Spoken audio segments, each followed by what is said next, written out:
Hi guys, myself Abhishek, and by profession I'm a corporate lawyer working from Bombay.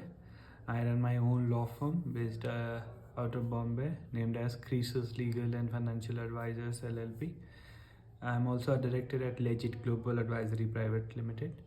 I mainly advise investment funds and the corporate houses to run their businesses and raise money to run the show. Today I am here to talk about getting admission at National University of Singapore in their postgraduate program. I would talk about this based on my prior experience of applying at National University of Singapore and getting admission over there. I'll talk about the entire process of getting admission over there, what all documents be required, how to apply, fees, eligibility criteria and documents required, advantages and disadvantages of getting admission into Singapore. I got admission into 2016. I missed to join due to my financial reasons. I will start talking about this program, about the programs at National University of Singapore. National University of Singapore is having, 5 different postgraduate programs in law. First is they have a program named as Asian Legal Studies. Second, Corporate and Financial Laws. Third one, Masters in Intellectual Property. Thereafter, they do have International Business Law as another program. Maritime Law is one more program. Arbitration Law is another program. They do have 2-year masters as well as 1-year masters. Maritime Law is the only program where you could find 2-year masters program. All the other programs are of 1 year. International Business Law is one program wherein you will get to study 6 months at Singapore and 6 months at Shanghai. They have a collaboration with Peking University at Shanghai. Earlier, they were having the collaboration with New York University, and that was a very good program wherein you were able to study here 6 months at Singapore and 6 months at New York.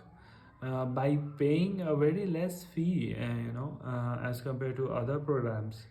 But unfortunately, or maybe due to some or the other reason, it got discontinued. Thereafter, they have this collaboration with Peking University in China. Yeah, so in order to get admission, we'll talk about the eligibility criteria first. So, in order to get admission at National Institute of Singapore, you need to have a good law degree. When I say you need to have a good law degree, so at a scale of 4, when I talk about the CGPA term, you should have 3.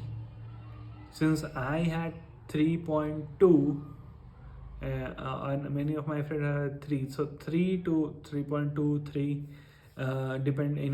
Supported by your publication and moot court participation and accomplishment, you could secure admission at National University of Singapore. Apart from this, apart from score, you need to have good publications, moot court participation, certificate courses from the reputed universities or the colleges, like Government Law College is conducting certain programs. National Institute of Securities Management is having certain courses which you could pursue. This is about eligibility. Another eligibility criteria which is being talked is the English language requirement. So if you have 100 in TOEFL and band 7 in IELTS, you are good to go. You could also seek waiver from this requirement if you have studied at a university which is kind of imparting education in English, and that if that certificate could be provided, you will definitely get the waiver. But I would suggest many of the UK university and US universities are not entertaining the waiver letter from the universities. Therefore, you will have to get the score of either IELTS or TOEFL. So I would recommend you to get score. To me, IELTS appeared to be easier one. TOEFL was slightly difficult for me, but it depends on the examination pattern. You could choose either of these two. Then when you have these things in place, you can apply either in your final year or you can apply after passing out. Having experience or no experience would not matter much. But yeah, your college score will definitely have a huge impact on the game. So you can apply on the website. There you are required to submit all your mark sheet, transcript, which you can get it from your university. I would suggest to get 2-3 sets of the transcript so that you can apply for the other universities. As many university ask for the scanned copy, certain would ask you to dispatch the transcript to their official address. I would suggest not to. Once you'll get the transcript, it would be in a sealed envelope. Never open it. Keep it like that and dispatch it to the university where you are looking to apply. If you will tamper it, university may reject your application. So don't tamper it. Send as it is. Along with your application, you will need to submit statement of purpose. In statement of purpose, you will talk about why you want to study there, why you should be admitted. You should briefly describe about your achievements, your intent, your goal, and your reason for getting into NUS and what you want to achieve by going there. If you want to get my statement of purpose as a reference, kindly post your name and detail and email ID in the comment box. I will definitely share with you solely for the reference purposes. And that's why, along with the statement of purpose, if you're looking to apply for the scholarship, you can write in a scholarship letter, basis which your eligibility would be evaluated. Apart from that, there is a need to have 2 referees. So these referees could be your professors who taught you during the law school. You just need to get the email ID from them. While applying for the admission, you can mention their email IDs, name and designation. They will receive the link for submitting the submitting their recommendation, but do not mention their private email IDs. Always obtain the official email ID so that it will not be rejected.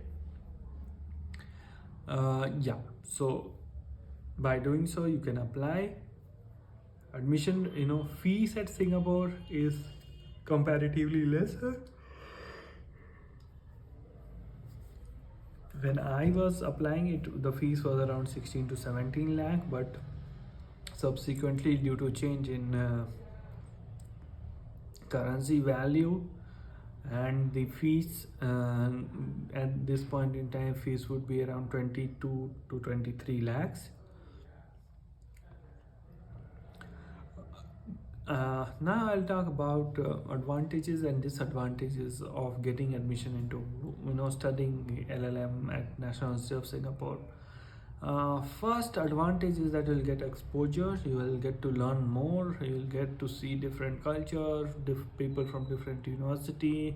Even the dean is from Australia, so you'll get a perspective out, altogether a different perspective. You get to see a different country, you'll get to see how international law firms are operating. You get to see how arbitration centers are operating in Singapore, how Singapore has become a major investment hub or the gateway to the Asia for Europeans. These are the few advantages you'll be getting it, and obviously a degree, international degree, a foreign degree to flaunt in India when you'll come back, and when you'll start your own practice, when when you'll be applying for a job. But yeah, if you are so these are these are a few key advantages of studying at Singapore. When I talk about the disadvantages, that considering the amount of cost which you will be incurring if you are looking to go and study there and secure a job in Singapore, it's not at all easy. Out of 10 of my friends, 10 out of 10, all 10 came back to India and started working in India, and I just know only one lady who studied in National Institute of Singapore, who came back in India, worked at a tier 1 law firm for 2-3 years, then went back to a law firm based in Singapore. So it's not that easy at all to get a job in Singapore. When you are when another thing is that you'll have to see about your financials, and it should not be a escape route to go, escape route or escape or a face saver for you, just because you have not received a job at your after pursuing law. You are looking to save your face in front of your parents, society, teacher, and the friends by going abroad. That will not help. Certainly it will not help for those whose financials are weak, those who studied undergraduate program by borrowing money. So yeah, I would highly recommend not to go to National University of Singapore if your financials are not that strong and if you're looking to get a job over there. You can apply for UK universities wherein the chances of getting scholarships would be high, as the US where the chances of getting scholarship would be high, Germany, and even in UK the getting scholarship is not that easy, but compared to NUS, you would get some scholarship over there. When it comes to the scholarship, Germany is one of the country where you can look forward. Yeah, so all these things about getting admission into an NUS.